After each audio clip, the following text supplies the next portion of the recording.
As President Donald Trump weighs in on the Middle East crisis, dropping all indications that he may strike Iran. Reports claim that he is relying on a high-profile group of cabinet picks and not those who are supposed to be advising him by virtue of their posts. Defense Secretary Pete Hegseth and Director of National Intelligence Tulsi Gabbard. Instead, Trump is leaning more on Vice President J.D. Vance, Chairman of the Joint Chiefs of Staff General Dan Kane, Secretary of State Marco Rubio, and CIA Director John Ratcliffe. This group of four is also being called the Tier 1 group. Another crucial member is Army General Michael Eric Kurilla, commander of U.S. Central Command, which has operational authority for the Middle East.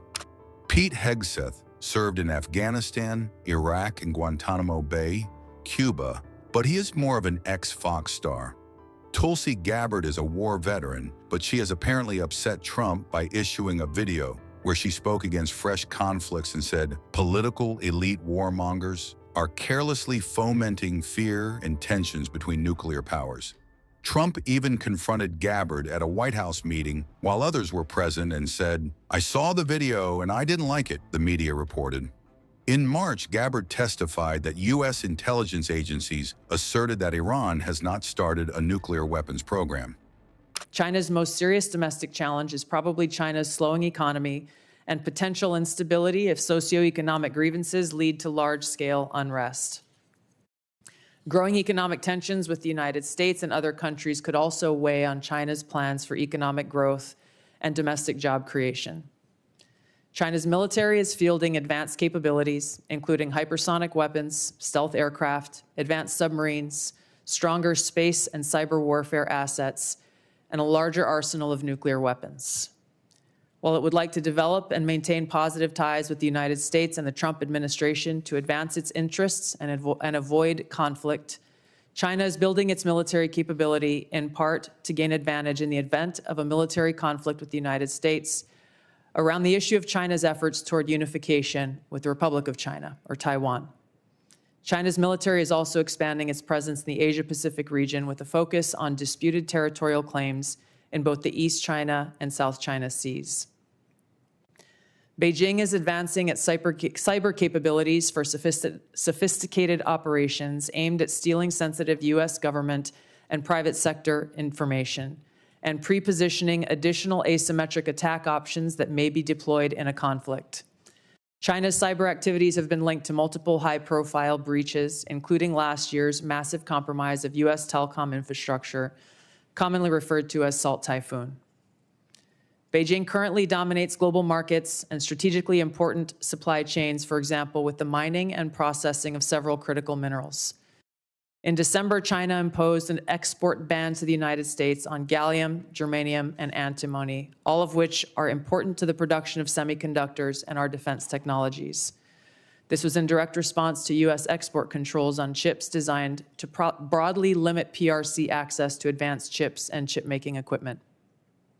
China also aims to compete in other critical global industries, including AI, legacy semiconductor chip production, biomanufacturing and genetic sequencing, and medical and pharmaceutical supply production. Leveraging often heavily state-subsidized production at greater scale, lower costs, and weaker regulatory standards than required in the West, Beijing's strategy has given it a leading position in many parts of these sectors and supply chains that support them. In 2023, for example, China had 5 first-in-class domestic drug approvals and 3 FDA approvals. Turning to Russia. Russia's nuclear and conventional military capabilities, along with its demonstrated economic and military resilience, make it a formidable competitor. Moscow has more nuclear weapons than any other nation that could inflict catastrophic damage on the United States and the world in the event of a major war that Russian leaders feared put them and their regime at serious risk. In late 2024, Russia announced updates to its public nuclear doctrine, expanding the conditions under which Russia would consider using nuclear weapons. Russia is building a more modern and survivable nuclear force designed to circumvent U.S. missile defense through reliable retaliatory strike potential. Russia intends to deter the U.S. by holding both the U.S. homeland at risk and by having the capabilities to threaten nuclear war in a conflict. Russia's developed advanced cyber capabilities and has attempted to pre-position access to U.S. critical infrastructure for asymmetric options and make it a persistent cyber threat. Russia's cyber activities have been linked to multiple high-profile breaches, including the 2023 hack of Microsoft. Russia is also fielding new capabilities in anti-satellite weapons meant to degrade U.S. and allied space infrastructure. Among Russia's most concerning developments is a new satellite intended to carry a nuclear weapon as an anti-satellite weapon, violating long-standing international law against such activity and putting the U.S. and global economy at risk. Iran continues to seek expansion of its influence in the Middle East, despite the degradation to its proxies and defenses during the Gaza conflict. Iran has developed and maintains ballistic missiles, cruise missiles, and UAVs, including systems capable of striking U.S. targets and allies in the region. Tehran has shown a willingness to use these weapons, including during a 2020 attack on U.S. forces in Iraq and in attacks against Israel in April and October 2024. Iran's cyber operations and capabilities also present a serious threat to U.S. networks and data. The IC continues to assess that Iran is not building a nuclear weapon, and Supreme Leader Khamenei has not authorized the nuclear weapons program that he suspended in 2003. The IC continues to monitor closely if Tehran decides to reauthorize its nuclear weapons program. In the past year, we've seen an erosion of a decades-long taboo in Iran on discussing nuclear weapons in public, likely emboldening nuclear weapons advocates within Iran's decision-making apparatus. Iran's enriched uranium stockpile is at its highest levels and is unprecedented for a state without nuclear weapons. Iran will likely continue efforts to counter Israel and press for U.S. military withdrawal from the region by aiding, arming, and helping to reconstitute its loose consortium of like-minded terrorist and militant actors, which it refers to as its axis of resistance. Although weakened, this collection of actors still presents a wide range of threats, including to Israel's population, U.S. forces deployed in Iraq and Syria, and to U.S. and international military and commercial shipping and transit.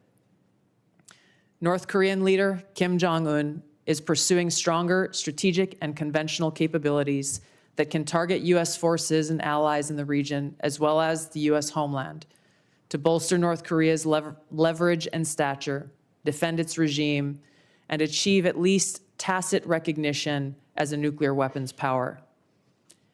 Kim's recently cemented strategic partnership with Russia supports these goals by providing him greater financial, military, and diplomatic support, reduced reliance on China, and providing North Korean forces and weapons systems authentic warfighting experience. Kim views his strategic weapons advances since 2019, its deepening ties with Russia, and North Korea's economic durability as strengthening his negotiating position against Washington's demands for denuclearization and lessening his need for sanctions relief. North Korea is probably prepared to conduct another nuclear test on short notice and continues to flight test its ICBMs to demonstrate their increasing capabilities as leverage in future negotiations. Since 2022, China, Russia, Iran, and North Korea have grown closer. Removing the accelerant of the war in Ukraine is unlikely to revert these bilateral relationships to a pre-war 2021 baseline, leaving room for new strategic priorities and world events to create new incentives or challenges to their currently high levels of cooperation. Russia has been a catalyst for much of this expanded cooperation, driven heavily by the support it has needed for its war effort against Ukraine, including protection from U.S. and Western sanctions. In addition to its exchange of military and other resource capabilities with North Korea, Russia has relied more heavily on China's financial and defense industry backing, and also has increased combined military exercises with China to signal shared fortitude against the United States and U.S. allies in the Asia-Pacific region. With Iran, Russia has also expanded financial ties to mitigate sanctions. Iran has become a critical military supplier to Russia, especially of UAVs, in exchange for Russian technical support for Iranian weapons, intelligence, and advanced cyber capabilities. In conclusion, the threats that we see to U.S. national security are both complex and multifaceted and put the lives safety, and well-being of the American people at serious risk. As the heads of the American people's intelligence community, we will continue to provide the President, Congress, and our warfighters with timely, unbiased, relevant intelligence to keep the United States secure, free, prosperous, and at peace. To the American people specifically, our intelligence community exists to serve you and to ensure your safety, security, and freedom.